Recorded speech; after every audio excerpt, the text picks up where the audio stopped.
Well, you mentioned that you were on the run for a murder at one point that you ultimately got caught for. What was that situation about? Um, I went to my cousin's party, which I was his guest. Some stones came in. They didn't want to pay their little quarter, whatever, that they were paying at the door. They come in rowdy. And it just went from there. And one of them got killed. Something happened to a couple others. And I went on the run. When you were finally convicted, how much time did you get?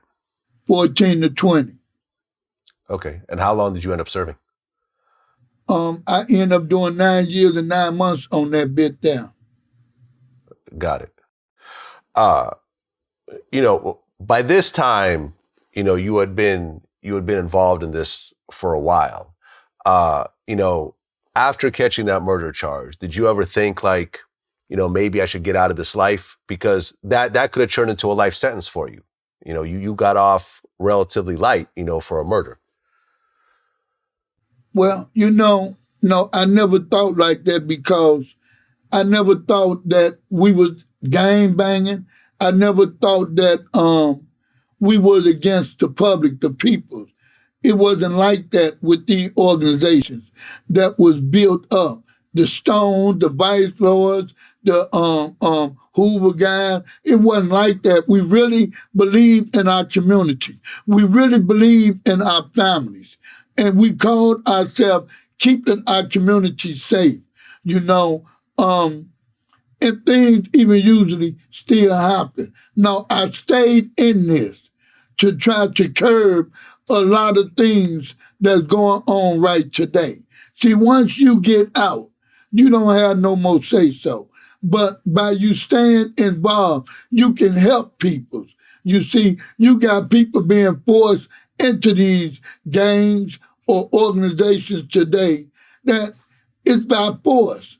And somebody got to be there to help, you see, or it ain't gonna never get right. So if we get enough people that really believe in what we were doing back then, which a lot of people do believe, man, we can come together and try to stop a lot of what's going on.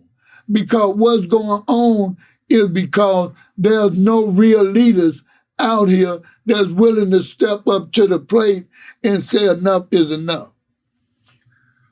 Well, who is Jerome Freeman and what exactly is your relationship with him? We was, you can say we almost relative because his blood is mixed into our family, and we were good friends coming up, we did things together. We ran together. We was in St. Charles together, on the street together.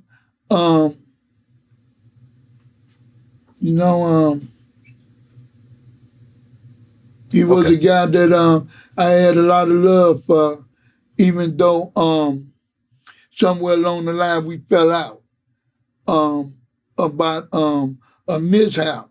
But the law was the law, and wasn't nobody bigger than the law. And if you break the law, I don't care who you is, ain't no big eyes to little U's. You're responsible for your actions and deeds. Now, tell me who Mickey Bull was in your relationship with him as well. Mickey Bull was one of the guys that's been with the nation for a long time. When I got back from California, he was one of the guys that stepped up to the plate and said, ain't nobody else left. Your brother gone, King Dave gone, the other guys ain't doing nothing. Wasn't nobody doing nothing. They dropped the ball and they knew it.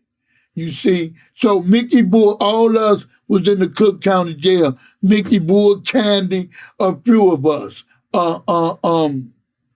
When we had brothers on the street like KP, all them brothers. They was on the street. They had our back. They were pushing things on the street.